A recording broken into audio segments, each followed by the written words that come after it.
السلام عليكم، يا رب تكونوا بخير. النهارده إن شاء الله هنعمل مع بعض كرنبيط أو قرنبيط، هنعمله بالبشاميل، وبجد أحلى طاجن كرنبيط ممكن تاكليه، بجد تحفة جدًا، كمان كل ولادِك مش هيصدقوا إن هو ده كرنبيط، فبجد هياكلوه وهتعجبهم جدًا الوصفة. أتمنى بقى تتابعي الفيديو للآخر وإن شاء الله هيعجبِك. جبت كده كمية من الكرنبيط أو القرنبيط، دول كده كان شوية كده متبقيين معايا، كنت عاملة بيهم وصفة تانية. فاتبقى معايا طبعًا الشوية دول، مش هنرميهم طبعًا، شِلتهم كده في علبة في التلاجة، طبعًا لو هتشيليهم بقى مدة ممكن تشيليهم في الفريزر، بس أنا كده سِبتهم يومين وعملت بقى بيهم الوصفة دي. أخدت كده الكرنبيط أو القرنبيط قطّعته كده زي ما إحنا شايفين بالسكينة كده لقطع صغيرة، لمّا كده بالاقي حتت ناشفة كده في العروق، طبعًا باشيلها باتخلّص منها، باسيب بس كده الأجزاء اللي بتبقى طرية في القرنبيط، طبعًا بقى ممكن كمان تفرميه كده في الكبة. بس أنا عملته كده بالسكينة، ما أخدش وقت معايا خالص، كمان عشان الكمية كانت صغيرة مش كبيرة أوي يعني. خلّصت بقى كده كل الكمية اللي معايا، بقت كده قطع صغيرة زي ما إحنا شايفين كده، وبعدين بقى جبت كده لحمة مفرومة، اللحمة دي أنا كده معصجاها وشايلاها كده في الفريزر، أخدت كده نُص الكمية عشان طبعًا الكمية كانت كتيرة على القرنبيط اللي عندي. طبعًا بقى لو مش عندِك اللحمة دي جاهزة، طبعًا بتعصجيها بقى على النار،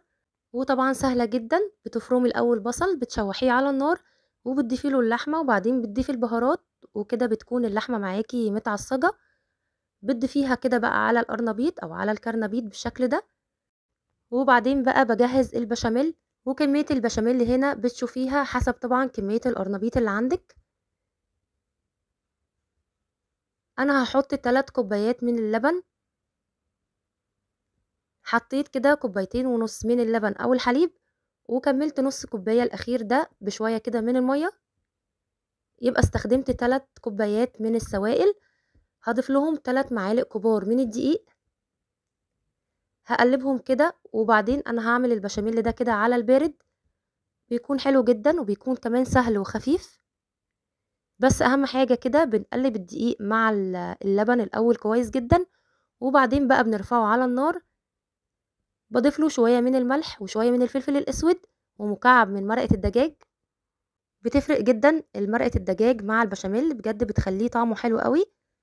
بس طبعًا بقى بنراعي الملح في البشاميل عشان المرقة بيكون فيها شوية ملح، وبنفضل طبعًا نقلّب كده كويس في البشاميل لحد ما نلاقي قوامه يتقل معانا يكون بالشكل ده، كده بقى بيكون جاهز معانا البشاميل. جبت كده الطاجن أو البايركس أو الصينية بقى زي ما تحبي، حطيت كده شوية في الأرضية من البشاميل، وشوية كمان على القرنبيط واللحمة المفرومة، قلّبتهم كده كويس مع بعض، وبعدين بقى هاضيف القرنبيط في الطاجن كده،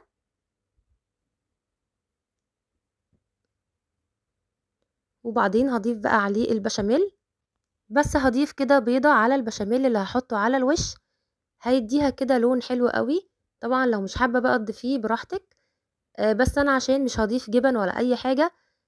فاستكفيت طبعًا بالبيضة دي هتدّي له لون حلو أوي، وكمان برضه قيمة غذائية.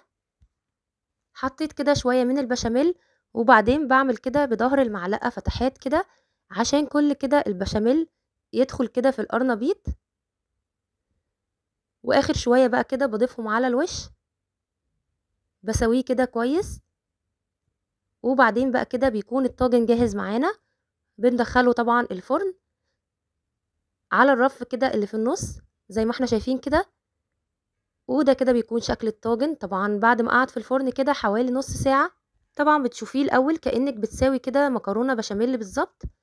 بتلاقيه كده أخد لون من الجوانب، بعدين بتشغّلي عليه الشواية على طول، مش بياخد وقت معانا. قدّمته كده مع رز أبيض، وممكن كمان بالعيش، يعني طبعًا بقى زي ما تحبي. هو في كل الحالات بجد حلو جدًا، بجد جميل جدًا، مش هيبان خالص إن هو كان كرنبيط أو قرنبيط، بجد طعمه مختلف خالص، وبجد متأكدة إن كل اللي مش بيحب القرنبيط أو الكرنبيط بجد لو عمل الوصفة دي بجد هيحبه جدًا، لإن كمان مش بيبان خالص طعمه، فعلًا مختلف، أتمنى تجربوه، من الوصفات بجد السهلة جدا السريعة. يعني عملنا غدا بجد ما اخدش معانا نص ساعة او ربع ساعة. كمان تجهيزه كان سهل جدا وبسيط، يعني الوقت اللي اخده بس كان في الفرن. يعني لو عندك كده شوية قرنبيط متبقي منك من اي وصفة، او اخد سوا معاكي كتير او اتهرى كده منك، اعملي بجد الوصفة دي هتكون بجد تحفة جدا فيه.